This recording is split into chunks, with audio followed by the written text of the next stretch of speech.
Hi friends, welcome back to my channel. இந்த வீடியோவில் பருப்பு ரசம் பார்க்க போகிறோம். ரொம்பவுமே சூப்பராக இருக்கும்.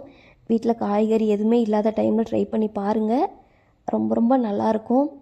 ஏதாச்சும் பொரியல் செய்கிற காய்ங்க மட்டும்தான் இருக்குது அப்படின்னா இந்த ரசமும் பொரியலும் செஞ்சுருங்க. ரொம்ப சூப்பராக இருக்கும். குழந்தைங்களாம் நல்லா விரும்பி சாப்பிடுவாங்க, பெரியவங்களுமே நல்லா சாப்பிடுவாங்க. இது கூட ஒரு ஏதாச்சும் பொரியல் இல்லை அப்பளம் அது மட்டும் இருந்தாவே போதும். நான் இன்றைக்கி அவரைக்காய் பொரியல் தான் செஞ்சுருக்கேன்.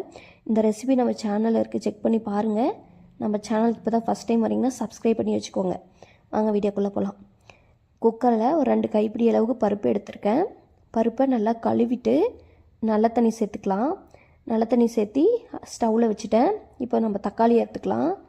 நான் ஒரு 3 மீடியம் சைஸ் தக்காளி எடுத்து நல்லா கழுவிட்டு குக்கரில் 2 அறுத்து சேர்த்துருக்கேன். கொஞ்சமாக எண்ணெய், கொஞ்சமாக மஞ்சத்தூள் போட்டு குக்கர் மூடி போட்டு மூடிடலாம். வெயிட் வச்சு விட்டு நான் இன்றைக்கி 3 விசில் தான் வச்சுக்க போகிறேன். இது ஒரு பக்கம் விசில் வரட்டும். இதுக்குள்ளே நம்ம புளி ஊற வச்சுக்கலாம். ஒரு சின்ன நெல்லிக்காய் சைஸ் அளவு புளி எடுத்திருக்கேன். அதை நல்லா ஒரு 2-3 டைம் வாஷ் பண்ணிவிட்டு நல்ல தண்ணி சேர்த்து ஊற விட்டுடலாம். இப்போ பாருங்கள், குக்கர் ப்ரெஷர்லாம் போன முன்னாடி ஓப்பன் பண்ணியிருக்கேன். நல்லா வெந்து வந்திருக்கு. இப்போ நம்ம தாளிச்சிடலாம். ஒரு வானலில் கொஞ்சமாக எண்ணெய் சேர்த்துக்கோங்க. எண்ணெய் நல்லா சூடான பின்னாடி 1/4 ஸ்பூன் கடுகு, கொஞ்சமாக வெந்தயம் சேர்த்துக்கலாம். நிறைய பேர் வெந்தயம் சேர்க்கவே மாட்டாங்க. ஆனால் புளி ஊற்றுற குழம்பு ரசத்துக்கெல்லாம் நீங்கள் வெந்தயம் சேர்த்தா ரொம்பவுமே டேஸ்ட்டாக இருக்கும், உடம்புக்கும் ரொம்ப நல்லது. அப்புறம் ஒரு 7-8 பூண்டு நல்லா இடிச்சிட்டு சேர்த்துக்கிறேன். நல்லா கலந்து விட்டுடலாம். பூண்டோட கலர் மாறட்டும். அப்புறம் காஞ்ச மிளகா ஒரு 7-8 காஞ்ச மிளகாயை 2 உடச்சி சேர்த்துருக்கேன். நீங்கள் முழுசாக போடாதீங்க, உடச்சி சேர்த்துக்கோங்க, அது ஃப்ளேவர் இன்னுமே நல்லாயிருக்கும்.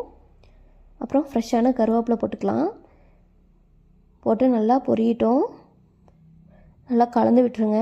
பாருங்கள், பூண்டு மிளகாயெல்லாம் அப்படி லைட்டாக கலர் மாறி வந்திருக்கு. இப்போது கொஞ்சமாக பெருங்காயம் போட்டுக்கலாம். கொஞ்சமாக மஞ்சத்தூள் போட்டுக்கோங்க. அடுப்பு வந்து சிம்லேயே இருக்கட்டும், ஏன்னா தீஞ்சு போயிடும். அப்புறம் இன்றைக்கி 1 டீஸ்பூன் ஃபுல்லாக மிளகு சீரகத்தூள் சேர்த்துருக்கேன். சேர்த்துட்டு எல்லாத்தையும் நல்லா கலந்து விட்டுருங்க. நீங்கள் மிளகு சீரகத்தூள் வந்து ஸ்டோர் பண்ணி வச்சுக்கிட்டிங்கன்னா அடிக்கடி யூஸ் பண்ணிக்கலாம். இப்போது பருப்பில் இருக்க தண்ணியை வந்து நான் இதில் வடிச்சுக்கிறேன்.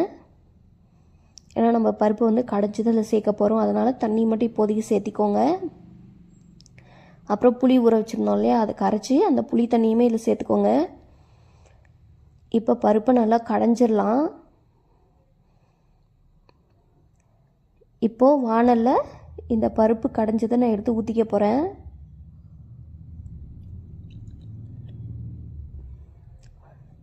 இப்போது அந்த குக்கரில் இருக்கிற பருப்பு எல்லாமே சேர்த்துட்டு கொஞ்சம் எக்ஸ்ட்ரா தண்ணி குக்கர் அலசி சேர்த்துருக்கேன்.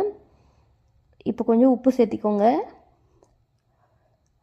பாருங்கள், நல்லா நுர பொங்கி வருது. நம்ம நார்மலாக வைக்கிற ரசம் வந்து நுர வந்தாவே ஆஃப் பண்ணிவிடுவோம். ஆனால் இது வந்து நல்லா கொதிக்கணும். இப்போ பாருங்கள், நல்லாவே கொதிச்சு வருது. வாசனையே ரொம்ப சூப்பராக இருக்குது. நல்லா கொதிச்சு வரட்டும். இப்போ பாருங்கள், நான் ஸ்டவ் ஆஃப் பண்ணிட்டேன்னா நம்மளுக்கு கொதிச்சது போதும். இப்போ வந்து ஃப்ரெஷ்ஷான மல்லித்தலை தூவி விட்டுக்கிறேன். அவ்வளோதான், நம்மளுக்கு ரசம் வந்து ரெடி ஆயிடுச்சு. நீங்களும் இதே மாதிரி செஞ்சு பாருங்கள். நான் இன்றைக்கி அவரைக்காய் பொரியல் தான் செஞ்சுருக்கேன். ரொம்பவுமே சூப்பராக இருந்தது. அவரைக்காய் ரெசிபி நம்ம சேனலில் போடுறேன், செக் பண்ணி பாருங்கள். நம்ம சேனல் பிடிச்சிருந்தால் மறக்காமல் சப்ஸ்கிரைப் பண்ணி வச்சுக்கோங்க. இந்த வீடியோக்கு ஒரு லைக் போட்டுருங்க. தேங்க்யூ.